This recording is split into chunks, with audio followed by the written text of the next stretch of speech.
go. LDNRBS. We have another special guest in a very, very, very special guest in the building. What can we say about this special guest though, Ty? Like, we want to create the suspense. What can we say about this special guest? 20 years old. 20 years old. Entrepreneur.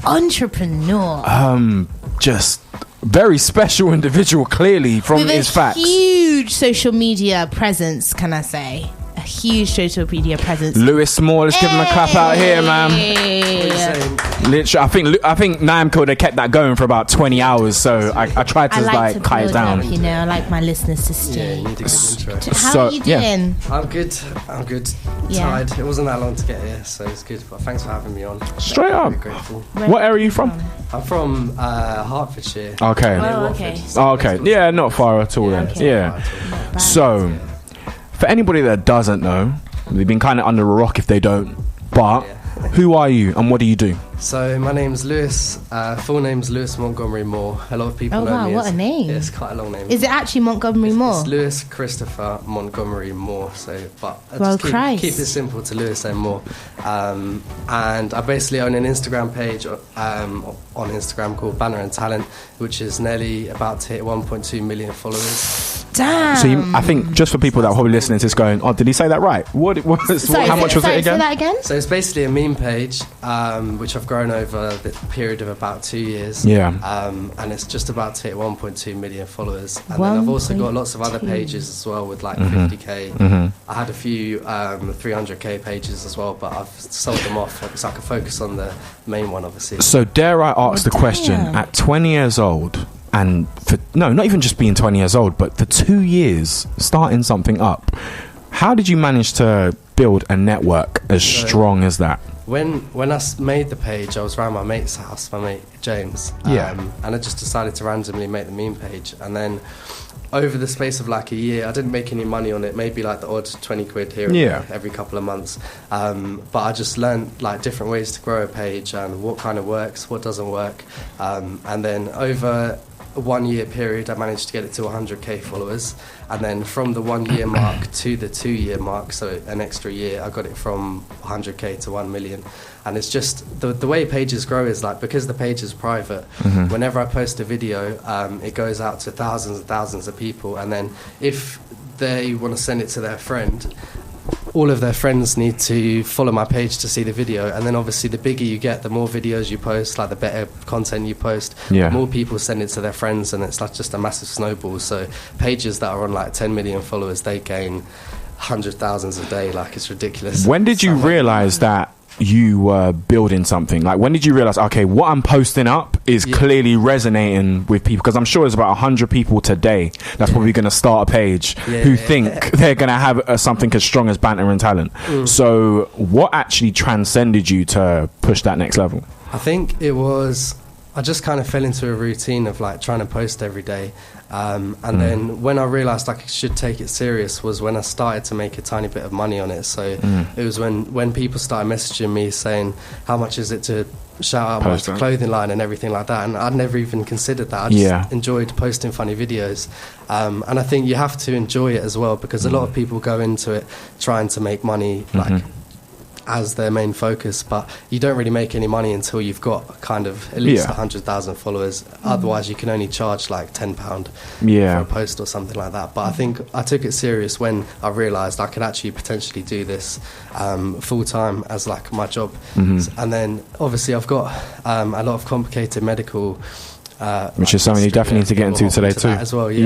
But it meant that working in retail, like I used to work in Screwfix, and I've done a few other retail jobs as well, but it was always difficult with I've got heart problems and blood pressure and everything, so even now, like when my voice is a little bit shaky, it's not nerves, it's my heart. My heart, while I'm relaxing, it can randomly speed up to like it's like 120 whatever 110 whatever the max is for my age. This is where it becomes so interesting, because this is part of the reason why I contacted you too, because your story just seems extraordinary from the start to the finish. Now tell people what your experience is with health too from the start. So it's quite a complicated one, but it all started when I was very, very young. So a few months old, everybody's born with 2 kidneys. I'm pretty sure most of you have 2 kidneys, and then you can get a kidney removed if there's something wrong with it. But basically, one of my kidneys, my right kidney, just shriveled up and disappeared. And they think it was cysts attacking the kidney. Right. They're not 100%, so that's kind of a mystery in itself. So that was when I was a few months old, I think. A few months? Okay. Yeah. So I had 2 kidneys for 3 months. Wow. The rest of my life just had the left one. Yeah. So obviously when that one disappeared, it caused some problems. And I was in and out of hospital at a very young age. And then from there, I went into primary school very ill. And I used to get really bad abdominal pains like on my stomach. And this was in the early years of primary school. And obviously, as I was a little boy, I didn't really know how to deal and channel the pain. So I used to just lash out at the kids in the class, because obviously I'm only young, like, I don't know how old exactly, but 4, 5, 6, something like that. And then basically after a few years, the abdominal pain just disappeared. I think when I was in year 6, so what's that, like 10 years old, 9, 10, something like that, the abdominal pain had gone, and then it basically moved to my legs. So I'd be walking along normally, and then all of a sudden my legs, as soon as I put my foot down, my legs would start cramping randomly. So I could walk normally, but sometimes as soon as my foot touched the floor, it would cause me to collapse, roll around in the floor for like 5-10 minutes. And this is the age of 4 or 5? So no, that 10. was the abdominal. 10. Yeah, and then so it moved from my abdominal, my like stomach when I was younger, to when I was 9, 10 to my legs. And then I was in a wheelchair for a little while because of the fact that if I was walking around, I could just drop with pain, but I could hit my head on something. So yeah, the wheelchair was kind of like just precaution, really. And I still remember it, like turning up to school with it, and primary school and everything. So that was that. And then the abdominal pain went when I was younger. Then the leg pain randomly went. So during primary school, I couldn't really take part in any PE, any sport, anything like that, because obviously all this medical pain and everything, I had to sit out of lessons. And I was in and out of hospital for most of primary school as well. And basically one of my things is brain fog as well, so sometimes I lose train of thoughts. You got time on this show. You got time. Times on this show. Yeah, that was it. So basically, the leg pains went away. I was out of the wheelchair, and all of a sudden in year 6, I could join in with PE. And not only that, I was actually one of the fastest, like 100-meter things out of nowhere. So from that was quite exciting. I went into secondary school, and they basically said I wanted to play basketball, so I ended up going to like England training camps and playing quite high-level basketball. Did they discourage you from it, or what was it? No, so like when I went into secondary school, obviously as the new teachers, everything, they didn't know about all the primary school history and everything. And so nothing ever got diagnosed? No, exactly. So the kidney, they don't really know why it went. Wow. They have no idea about the abdominal pain or the leg pain. There was a lot of different things they did a research for, but they never really came to like a solid like answer as to what caused it. It's crazy. Yeah, and there's a lot more as well. So you're playing high-level basketball? High-level basketball, yeah. Around, so year 7, 8, 9 is when I was playing basketball. And then they actually picked up, how they picked it up is I actually ended up getting bit by a false black widow spider. What? On my calf. It started off as a little red dot, and then it turned into a massive like oval, and my whole calf went bluey, greeny, like horrible colour. And I was basically in hospital for a few days on a drip, because obviously getting the poison out and everything, making sure I was healthy. But while I was there, they picked up that I actually had very high blood pressure, and I think it was even when the bite was healed, my blood pressure was still quite high, so they made a note of that. And then I think at a future date they found out that my blood pressure was still very, very high for someone of my age. So they did a lot of research into that, and they found that I've basically got once again, they don't really know what it is and what causes it, but I suffer from a long list of symptoms. So from high blood pressure, which also drops low as well, so it's not just normal. When you do exercise, it goes up with your heart rate as well. I could be relaxing, it will shoot right up. Like now my heart could start going crazy and I'll go all breathless and everything. And yeah, so it's basically called autonomic dysfunction. So everything that works without you thinking about it, so your breathing, heart rate, blood pressure, a long list, what's it called, adrenaline. Insulin. Yeah, I think my insulin levels are low as well. Okay. But my adrenaline, they thought it was my adrenal glands randomly firing adrenaline into my body. And then they did research on it, and there wasn't anything there. So now I'm basically in a situation where all the pain, leg and abdominal pain and everything's all gone, and I'm just left with these symptoms where I get hot flashes, like it could be freezing cold, and I'll be boiling hot, along with palpitations, which is where you feel your heart be like all over your whole body, and you can hear it pounding in your head. Also, like memory loss, brain fog, so I always losing this is and keys, all this crazy stuff. And I mean the story in which you just 20 years old. Yeah, and it's very unique. Yeah. And I'm really intrigued to know what your perspective on everything is. Yeah. Like, because to go through that, a lot of people always say, woe is me, I got this and I got that. You've definitely just said a list of very unique things. What is your perspective on life in general? I believe, and a lot of people have said it to me as well, like if all of this stuff didn't happen, then I definitely wouldn't be kind of where I am today with the same mentality and everything. So when it comes to like anything bad happening in my life, because I've had so much struggle with the medical things in the past and everything, like I always think to myself, like even back when I was having those things, I always think to myself, because people say to me, you look normal, like it doesn't look like you've got all of this stuff. So in my head, I think to myself, I could be way worse. Like, you can always be worse than your current situation. So how has that impacted you mentally, though? Because obviously you've gone through quite a lot at such a young age. Yeah.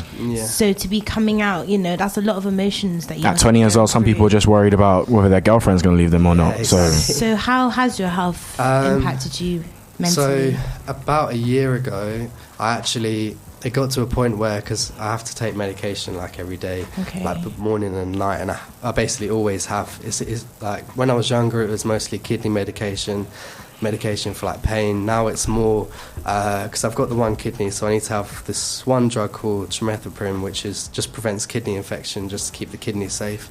And then I've also got other ones which are for like blood pressure, heart rate, and I think it's called the sinus, like the front part of the brain, which is it basically calms that down and it helps with the pain. So it's very interesting. But yeah, basically about a year ago, I actually just gave up taking all the medication. So I wasn't telling my parents or anything, and it was. What made you give up? Because I'm fine now, but back then it was more like the medication isn't really doing it, because the medication kept my blood pressure and heart rate under control and kept the levels a lot better than firing out all the time. But the thing is, I still had all the symptoms, so feeling ill every day, like struggling in class, struggling in like working in retail, even like just day-to-day things. Sometimes it gets to the point where I just need to lie down in a dark room, like just sleep, turn the light off, put a fan on me. So it basically got to the point where all of this medication was keeping my heart rate and blood pressure the correct level, but it wasn't. I wasn't feeling any better, and I was kind of getting to the point where, for my whole life, it's always been going to the doctors, and then not having an answer. So I basically gave up with the medication for ages, and then my mum found. I think she was tidying my room or something, just going through my room looking whatever she was doing. She found a bag. I've still got it. Like I'm still trying to get through it. Of like. Big carrier bags of loads of drugs where they've just been delivered to my house and I haven't taken them. So I basically took like a big conversation with my parents. They were like, you still need to, even though obviously it's like you feel like you don't need to take them and everything, it's still important you take them. So yeah, that was probably the like recent sort of low I got with the medical stuff, where I just kind of like had enough, gave up, that it wasn't, like nothing was happening. With all that going on too, at the same time, there's some people that can't multitask for anything. You've also got a page with 1.1 million followers. How are you managing to juggle those two elements and still keeping, because I look at your page, Banter and Talent, you could see the reason why people love it is because it literally is funny to watch it sometimes. Some of the stuff, the captions, everything you even see, like exactly. So how are you managing to balance those two and keeping such a great energy on top of it? Well, medical stuff and all this stuff. I feel like this Instagram thing has really helped anyway with the medical stuff, because if I was having all of these symptoms, if I was in class, for example, I'd struggle to take in anything the teacher's saying. Even if I'm making notes, I'll get back, look at the notes and be like, I felt so ill that whole lecture that I didn't even learn anything. And when it came to like working in Screwfix, if I was at the till and there was a queue of customers and there wasn't anyone who could swap with me, I'd just be feeling like I'd rather pass out than be in that state. It gets to the point where I feel like I should be passing out, but my body's hanging on, and so if I turn my head, everything's like spinning. I just feel so ill. So the fact that I'm able to make money like from Instagram and from my phone anywhere has helped loads. Like, it would help normal people, but because I struggled so much in education and like working any normal job, it would affect it. I feel like it's actually helped it a lot. So yeah. And I would also say, you miss out quite a lot as well, because obviously with your healthcare and obviously taking all that medication, obviously as a young teenager, you know, you go out with your friends, go partying, go clubbing, go on holidays. Were you able to still do that? Yeah.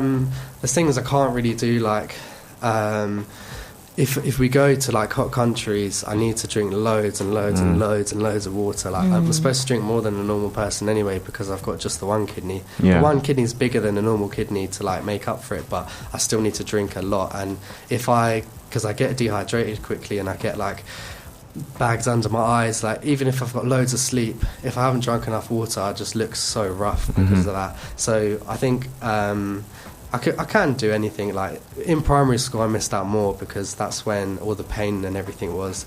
And now it's more like I can't really play basketball anymore like I used to. So all my mates be playing basketball, linking up at the park, whatever, and I can meet up with them if I want to, just to see them. But I would be just. And how do you deal with that mentally? How do you deal with the feeling that you don't get to do exactly what you want to do? So it's hard, but at the same time, like I know that I'm kind of on a different path now. So before it was basketball, that was the goal. Like I used to wake up with my mate Bradley before school. We used to wake up at 6 a.m, play basketball before lessons started at 8, and then go, like, shout out to Bradley. Everything basketball, shout out. Every single day was like basketball, and then it moved on to music. So actually, I did a black box freestyle. Which was so. That's a contrast. He's doing everything, literally everything. Exactly. So basically, how the music stuff started is when I was 15, 16, I think it was. One of my mates passed away in a car crash, and in the local area, it was quite a big thing. Like everybody knew him. There were loads of flowers down by the. Like where on the road he crashed on and everything.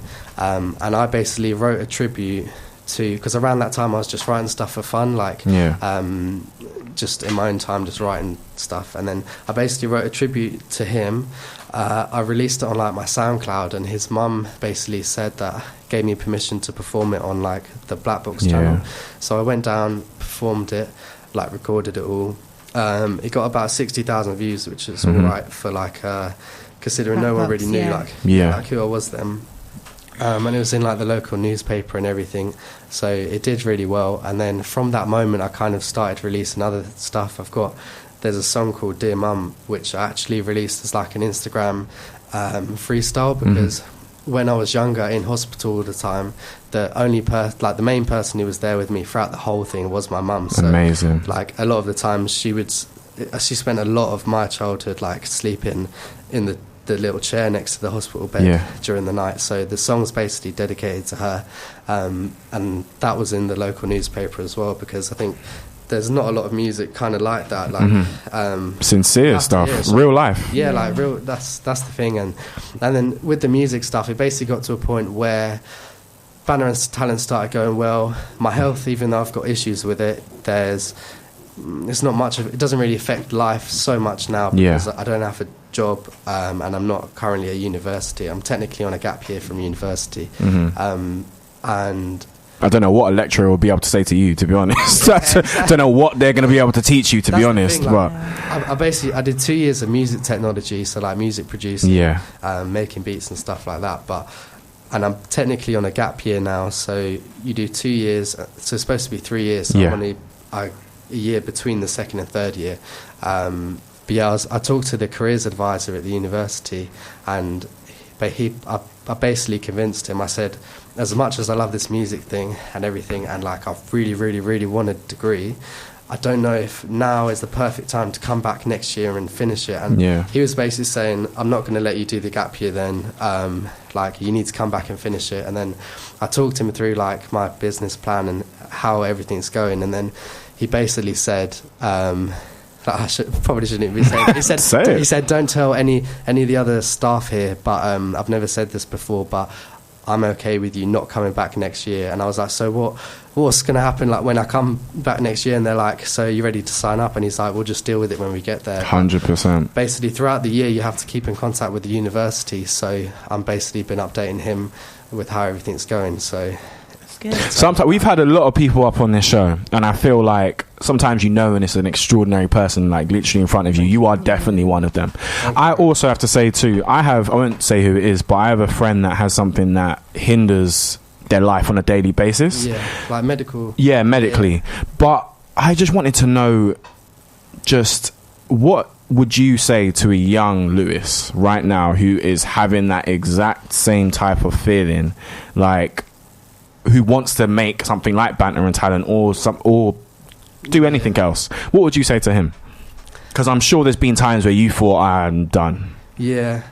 I feel like I would just, because the times have been lowest with the medical stuff is points where like there's other times, like the most recent one when I've been like, well, I'm not even a teenager anymore, but when I was a teenager, was the stop taking the medication. But before that, like the low times where I remember in primary school, for the abdominal pain that I used to have these little electric pads which go on your stomach like that, 2 little rectangles, and you basically have a little box called a TENS machine, and every time I had the abdominal pain, you're supposed to turn the dial on the TENS machine and it like electrocutes your stomach, like relaxes the muscle. That's what it's supposed to do. But there was one point in primary school I remember where loads of the other kids like ripped them off my stomach, like because obviously in primary school kids are quite harsh, so like not in a horrible way, but they just don't understand it. So if someone's different, then they normally get picked on just because that's naturally how it is. So the kind of I've kind of accepted everything like the way I am because it's been since I'm very young, and things like that, like the pads getting ripped off. At first I was quite like self-conscious about, because I've got scars from operations, so I've got like a big one here, I've got one here, loads of little ones, like I've got scars from, and when I was younger I was very self-conscious about that. So I think if I was to like talk to the younger me, it would be more reassurance really, like everything just is kind of going to work itself out, just be confident in. So like if anyone else has any medical things and they're maybe self-conscious or they feel different or something, I'd like, the one thing I've realised is it is good to be different. Like the main reason I'm here on this interview now, and like it's not just like I've got a meme page with over 1 million followers, there's a whole other story to it. So I think the fact that I am different, I've had all this different stuff in my life, and for anybody else who like listens to this or watches this or whatever, like if you are different, I feel like that's really good. And I know you hear all the time like it's good to be different, but I feel like it genuinely, because I've had all these things happen to me, it genuinely has like kind of molded me, makes you stand out. It's the whole reason I'm here. Like, what top 5 tips would you give? Because obviously a lot of people listening to this and watching this would want to know and have struggle, growing their own sort of social media presence. So what would be the top 5 tips that you would give? Listen to everyone at home, literally getting their pen and pad. They're like, listen. And me as well. It was a selfish... it was a question for me, but also I know there's a lot of people. Like, what would you say are the top 5 tips to grow your Instagram? So when I started Banter and Talent, what I used to do was I used to basically engage with people that are interested in your niche. So back when I had basically no followers, a couple hundred or whatever, what I used to do, I used to turn on the big pages that I looked up to, post notifications. So obviously I'm just Bay Young Kings TV, like they were really the only really big ones back then.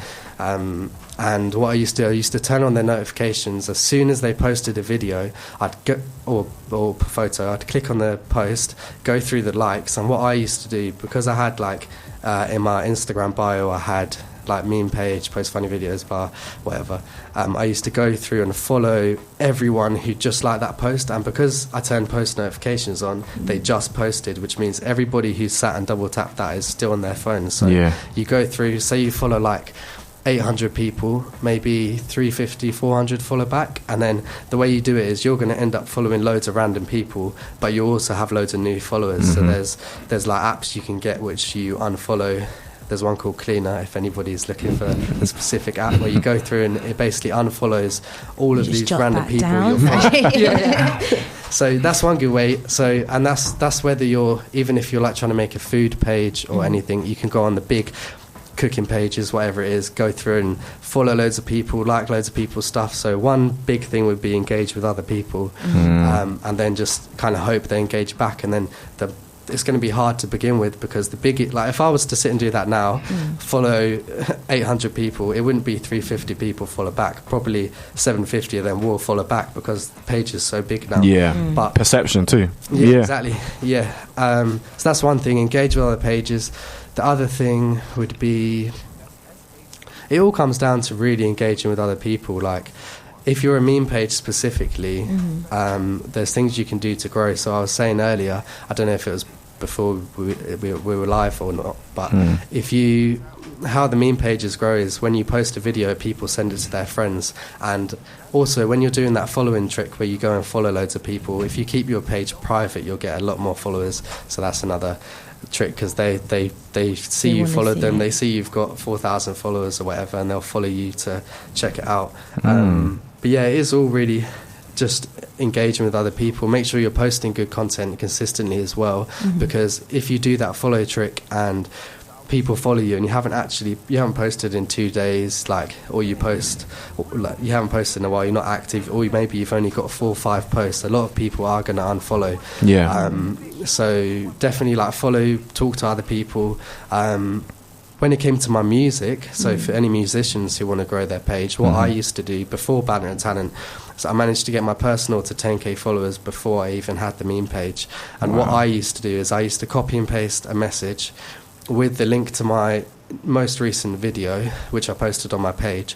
I used to go on Link Up TV, GRM Daily's Instagram, go through again the followers, the people who like the post, and engage with them. I used to message the copy and paste message to loads of random people who I know like rap music because they follow Link Up TV and GRM. I used to send them a message saying sorry for the random message, I know you don't know who I am, but I was wondering if you could check out my recent video or whatever and let me know what you think. And I used to copy and paste that, send it to 200 people a day. Maybe 100 will just air you, leave you on red, but they still might check it out. So even if they leave you on red, some people will check out the video, follow, but they forget to type back, and a lot of people will be like, that's actually really good, and they become fans and they'll check out all your other stuff. So when it comes to musicians, you can reach out to people directly and basically just ask them to become a follower and stuff, and they'll support you. Some of them might want you to follow back, so just follow back to make them happy, but that way you're going to be growing your fan base. I remember literally I used to just sit watching TV, copy and paste messages, all these random people, and then a lot of them actually had seen it. And to make this process way better, what I used to do is, if they liked it, so if they replied saying they liked it, I'd ask them if they would share it, which means, say I messaged 200 people, say 80 of them got back to me and said, I love it. Say I asked them to share it, say out of 80 of them, 50 of them share it on their page. Say one person shares it, it's going to go out to however many people. 2 people share it, it's going to go out to way more people. If 50 people share it, it's going to go out to loads of people. All of them are going to come to you. Then you copy and paste a message to all of these new people saying, can you check out my recent video? Some of them will like it, and it's a massive... So eventually there was points where I was sitting there for hours and hours. I didn't leave my house all day, just messaging people saying, can you check it out? And then eventually I managed to get my personal to 10k, and then later on I was because all the big pages 20, 30k followers, the smaller meme pages, they used to share my Instagram freestyles and my music. And then it got to a point where, because they just want to post music all day, they don't want to post music, they want to post funny videos all day. So it got to a point where they kind of stopped sharing my stuff. So that's the whole reason I made Banner and Talent, because I was like, it can help with my music, and if these guys aren't going to help me, I'll do it myself, kind of thing. And obviously I don't even do music properly anymore, but maybe 2020 I'll potentially do some stuff. But now I've got the platform, like, why not? Like, even if it's just for fun. And crazy. I would say, you know, you're just taken back a little bit by conversation, but you inspire me 100%. You seems like you rip up the rule book. In this kind of culture as such, everybody is the first to say I can't because of anything. To think you've gone through what you've gone through and you've managed to make a success out of yourself. And to be honest, you're 20 years old. I could only imagine what you're going to look like at 30. I can't wait. You can't wait. Literally, the optimism is there.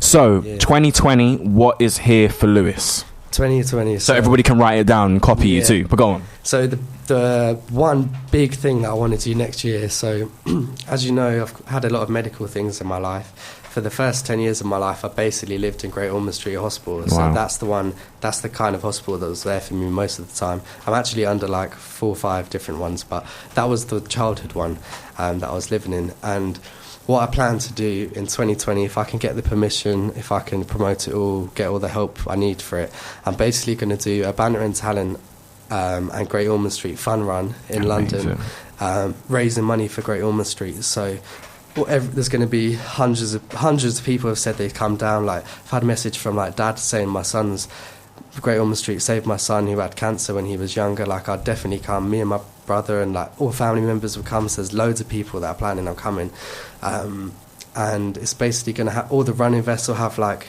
if I get permission, I'll have the Banner and Talent logo and the Great Ormond Street logo. Amazing. I'll have a whole page which will basically be promoting the event, and then in the bio of the page it's going to be a PDF document which is the posters, so promoting the Banner and Talent run around London.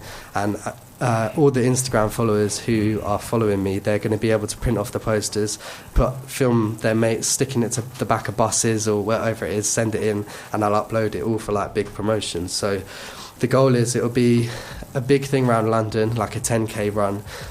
All of the money made from it will go to Great Ormond Street. So whether that's people who are running or just people who are sitting in other countries from their phones want to donate or whatever. So because obviously there's not going to be 1.2 million people that come and run, but there's going to be a lot of people that will also donate online. So the plan is to try and make it a massive thing. At the end of it, there's going to be a venue where I will basically do a little talk, say who I am, talk about my medical like history and kind of like why I did the whole event, because not everyone's going to hear this, not everyone's going to know my story as well. So maybe give people their chance to come up and talk about like their stories, and then just have a good event after with like food and everything.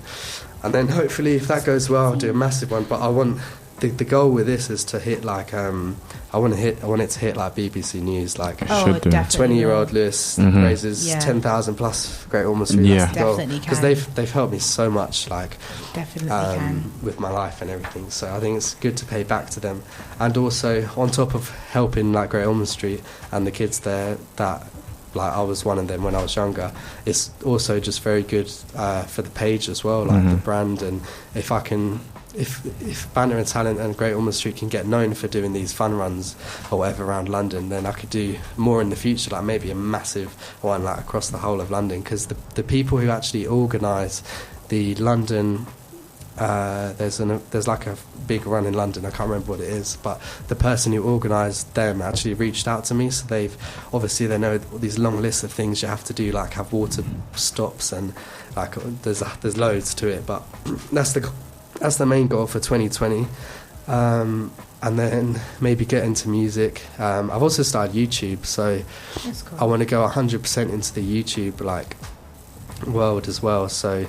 But more for me, so like a personal YouTuber, like just doing crazy challenges, all of this like stupid stuff, because the goal is if one of those videos goes viral, like say I do, so for example, shout out Sultan, my mate in Brighton, he's got a lot of nice cars, and the plan for the next video that we're going to do is he's going to pick me up probably in the Lamborghini, is what we've agreed on. We're going to go to... As you do. Yeah, we're going to go to the there's like a McDonald's and a KFC nearby. We're going to go in the Lambo. We're allowed to spend £10 at each place. We have to go McDonald's, KFC until one of us can't hack it anymore. Imagine. And we need to jump out of the Lambo. So that's the idea. But if videos like that on YouTube go viral, so if we recorded a stupid video like that, Sultan has to jump out the Lamborghini to throw up and stuff, that's instantly 2 million views on YouTube or whatever.